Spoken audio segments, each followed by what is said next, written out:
ఇస్తాయి. ఆమె ఉదాహరణకి అబ్రహాం ఉన్నాడు. అబ్రహాము ఆ యొక్క ప్రయాణంలో కుమారుడు అడుగుతున్నాడు, డాడీ కత్తి ఉంది, కట్టెలు ఉన్నాయి, నిప్పులు ఉన్నాయి, మరి గొరిపిల్లు ఎక్కడ అని అడిగినప్పుడు దేవుడే చూసుకుంటాడని చెప్పాడు. ఆమె ఏం చూసుకుంటాడు? అలాగే అక్కడికి వెళ్ళిన తర్వాత దేవుడే చూసుకున్నాడు. హృదయంలో నిండి కొలది నోరు మాట్లాడాలి. దిగులుతో నింపబడితే దిగులు వచ్చేస్తుంది, ఆటోమేటిక్గా కీడు అదంతా చీకటి ఆవరిస్తుంది. అదే మేలు బయటికి రావాలంటే అప్పటి వరకు అక్కడే ఉంది గొర్రెపిల్ల, కానీ కనపట్ల. కానీ ఎప్పుడైతే చెప్పాడో ఆటోమేటిక్గా సరి అయిన టైంకి అది ప్రత్యక్షతలోకి వచ్చింది.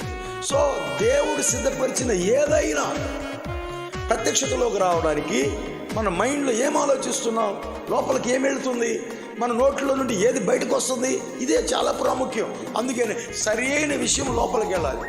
ఆకాశం భూమిని కలుగజేసిన దేవుడు, ఆయన వైపు కనులెత్తాను, ఆయనను ఒకరోజు కూడా చేయబడేవాడు, నా సహాయం ఆయనే అని శ్రమలో అవసరాల మధ్యలో మనం అడుగుతున్నప్పుడు నీ కొరకు ఎవరెవరిని ఏర్పాటు చేసాడు అందరినీ ప్రత్యక్షంలో తీసుకొస్తాడు. ఆమేన్. నా కన్నులు ఆయన వైపు, మనుషుల వైపు కాదు అని మనం చూసినప్పుడు ఆటోమేటిక్గా దేవుడు చేయి విడకుండా ఎలా సహాయం చేస్తాడో ఆ ప్రత్యక్షతలోకి దేవుడు అది వస్తుంది. హల్లెలూయా చెప్పండి, హల్లెలూయా. అందుకే చెప్తున్నా, చేతిలో ₹1 లేకపోయినా సరే అన్నీ ఉన్నట్లే మాట్లాడటం నేర్చుకోవాలి.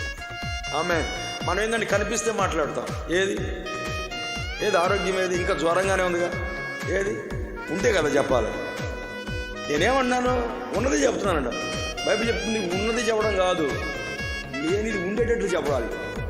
ఆమేన్ చెప్పండి, హల్లెలూయా. ఆ చిన్న తేడా అదొక్కటి అర్థమైతే చాలు, ఏమి లేకపోయినా ఓకే, దేవుడి కొరకు అద్భుతాలు చేస్తాడు. హల్లెలూయా, హల్లెలూయా. దేవుడు